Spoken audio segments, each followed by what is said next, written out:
আমরা চ্যাম্পিয়ন হয়েছি। ফার্স্টে আমরা উইকেট ফেলে দিয়েছিলাম, টিম যেটা চাইছে ওটা দিতে পারছি। অনেক বড় একটা ম্যাচ ছিল, সবারই স্বপ্ন থাকে চ্যাম্পিয়ন হওয়া। রাজশাহী বিভাগের 7 জেলাকে হারিয়ে চ্যাম্পিয়ন আমাদের সিরাজগঞ্জ জেলা ক্রিকেট টিম। আসুন আমরা এই বিজয়ের গল্প শুনি। এই টুর্নামেন্টের মূল উদ্দেশ্যটা ছিল আমাদের অফ সিজনটাকে কীভাবে ইউজ করা যায়।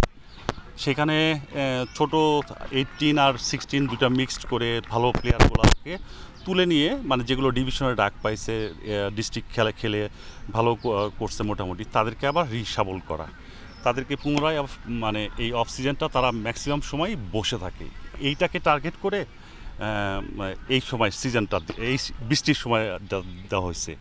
এটা ছিল হলো চ্যালেঞ্জ ট্রফি এজ লেভেলের। এটা চ্যালেঞ্জ ট্রফিটা ছিল রাজশাহী বিভাগীয় কেন্দ্রিকভাবে দুইটা গ্রুপ করে দেওয়া হয়েছে এই এজ লেভেলটাকে। একটা ছিল বগুড়াতে আর একটা ছিল রাজশাহী, এই দুইটাতে। আমাদের ভেন্যুটা ছিল রাজশাহীতে। আমরা এখন কথা বলবো এই টিমের ক্যাপ্টেনের সাথে।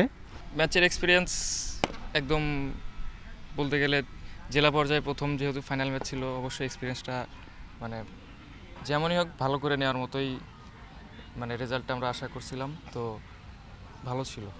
সর্বোচ্চ রান করে তোমার কেমন লাগছে? সর্বোচ্চ রান করে ভালো লাগছে যে আমি টিমকে কিছু দিতে পেরেছি, যে টিম আমার থেকে যেটা আশা করেছে, যেটা আমার দেওয়ার কথা ছিল, বা টিমের প্লেয়ার, কোচ বা সিরাজগঞ্জ আমার থেকে যেটা আশা করছে সেটা আমি দিতে পেরেছি। এটাতে আমাদের কোনো প্রিপারেশন ছিল না, যেহেতু বৃষ্টি ছিল, মাঠে আমরা একদমই নামতে পারি নাই, আমরা স্কেলের কাজও করতে পারি নাই ঠিকভাবে।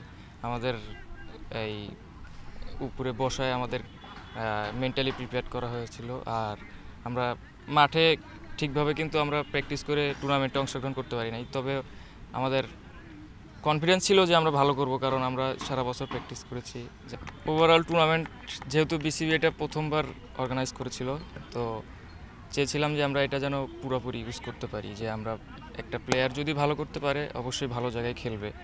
আর টুর্নামেন্টে বা ফাইনাল ম্যাচের কথাই যদি বলি, আমরা কিন্তু আমাদের টসের যে আমাদের প্ল্যানিংটা ছিল ওইটা কিন্তু আমরা ঠিকভাবে করতে পারি না, টসে যেহেতু হেরে গেছিলাম। তারপরে আমরা আমাদের সেকেন্ড প্ল্যানিংয়ে গিয়ে আমরা কিন্তু একটা ভালো স্কোর ওদের দিয়েছিলাম, যেন ওরা এই একটা বড় রান চেস করে যেন ওদের জিততে হয়। তো ফার্স্টে আমরা উইকেট ফেলে দিয়েছিলাম, পরে ওরা সেকেন্ড উইকেটে একটু পার্টনারশিপ করে ফেলছিল।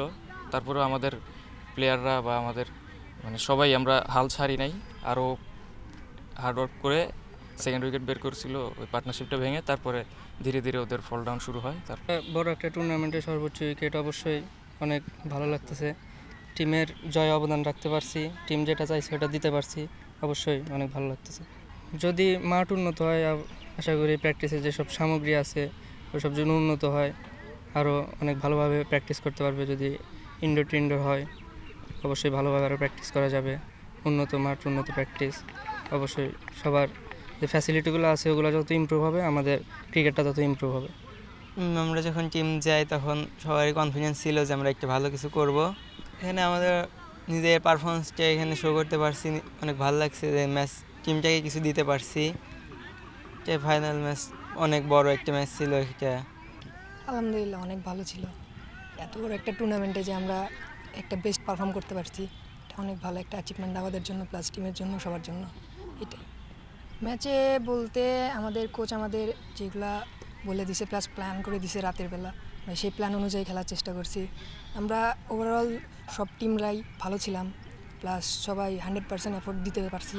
ফাইনাল ম্যাচ একটা বড় টুর্নামেন্টের ফার্স্ট ম্যাচ ছিল আমাদের ফাইনাল, সেটা ইনশাল্লাহ একটা ভালো পর্যায়ে নিয়ে যেতে পারছি আমাদের নিজের জেলাকে। এটা নিজের জন্যও ভালো লাগতেছে, জেলার জন্য অনেক ভালো একটা অ্যাচিভমেন্ট পাওয়া। যে ছেলেগুলো আছে যারা চ্যাম্পিয়ন হয়ে আসছে, এদেরকে যে গাইডলাইনগুলো এই কোচ প্রোভাইড করছে, ওরা চেষ্টা করছে শতভাগ সেটাকে ফলো করার জন্য, অ্যাকর্ডিংলি ফলো করার জন্য ছোট ছোট টার্গেট দিয়ে টিমটাকে অনেক মোটিভেটেড করে টিমটাকে এই পর্যন্ত আনা হয়েছে। আল্লাহ আমাদের কপালে রাখছিল, বিদায় আমরা চ্যাম্পিয়নটা হয়েছি। তো আল্লাহর মধ্যে আমাদের ভালোই লাগতেছে, সবাই যে চ্যাম্পিয়ন হয়েছি, যে সিরাজগঞ্জ ফার্স্ট টাইম মানে এরকম একটা টুর্নামেন্টে 16 আর 18 মিলে যেটা বিসিবি একটা ফার্স্ট টুর্নামেন্ট দিয়েছে, এটাই প্রথমবার চ্যাম্পিয়ন হইলাম। আমাদের জন্য আল্লাহর মতো অনেক ভালো। সবারই স্বপ্ন থাকে চ্যাম্পিয়ন হওয়ার। আমরা চ্যাম্পিয়ন হয়েছি, কিন্তু এই চ্যাম্পিয়নটা আসলে অ্যাকচুয়ালি চ্যাম্পিয়ন বলা চলে না। এটা আমাদের একটা চেষ্টা ছিল, একটা টুর্নামেন্টকে কেন্দ্রিকভাবে ছিল। অনেস্টলিভাবে যদি বলি এবং ক্রিকেটের ভাষা যদি বলি, এটাকে কন্টিনিউ করাটা ফ্যাক্ট, এটাকে উচ্চ পর্যায়ে নিয়ে যাওয়া, নিজেকে আরও তুলে ধরা, এটাই ফ্যাক্ট, এটাই আসল। ওরা 18 আছে, সামনে আবার 19-এ চলে আসবে। 19-এর ছেলেদের জন্য কম্পিটিশনের যে অবস্থা ছিল, আমরা কি করছি, আমি খুব ছোট ছোট প্ল্যান দিছি ওরা মাঠের ভিতর যেতে যেতে ভুলে যায়, বাইরে থেকে চিৎকার করে করে বলে দিতে হয় ওদের। মাত্র ফাইনালে মাত্র 10 একজনকে মাত্র 10 রানের একটা প্ল্যান দিচ্ছি, যে তোমরা পার ম্যান খালি 10টা রান নিজে কেমনে করে করবা কীভাবে করবা, সেটা তো তোমার ফ্যাক্টর। তুমি যত খুশি বল খেলো, যত যা খুশি করো, তুমি 10টা রান গুনে গুনে করবা, আমার দিকে তাকাবা, তারপরে তোমাকে আমি যা বলবো, তারপরে তুমি তারপরে প্ল্যানটা পরে। এইভাবে কিন্তু আগানো আমার ফিউচার প্ল্যানটা। মূল কারণটা হলো আমি সিরাজগঞ্জ থেকে ন্যাশনাল টিমে আমি যেটা পাই নাই সেটা আমি দিয়ে যেতে চাই, এটা আমার সবচেয়ে ফিউচার প্ল্যান। ওদের নিজের ইচ্ছাটা থাকতে হবে যে আমার লক্ষ্যটা থাকবে অনেক উপরে, যে আমি ওইখানে পৌঁছাবো। আর ওইটার জন্যে সঠিক রুলস এবং সঠিক পরিশ্রমটা সবচেয়ে বেশি ফ্যাক্ট। কী দিয়ে কাজ করলাম সেটা ফ্যাক্টর না, ফ্যাক্টর হলো সঠিক কাজটা করলাম সঠিকভাবে, এইটাই হলো আসল। কারণ ন্যাশনাল টিমের যতগুলো প্লেয়ার আছে, যতগুলো আছে, সবগুলো ম্যাক্সিমাম নিজের ইয়েতে আসছে। আচ্ছা, এই খেলোয়াড়রা আমাদের নতুন করে স্বপ্ন দেখাচ্ছে, এই স্বপ্ন আপনার আমার সবার। ইয়ং টাইগার চ্যালেঞ্জ ট্রফি 2025 এক নতুন সম্ভাবনা শুরু।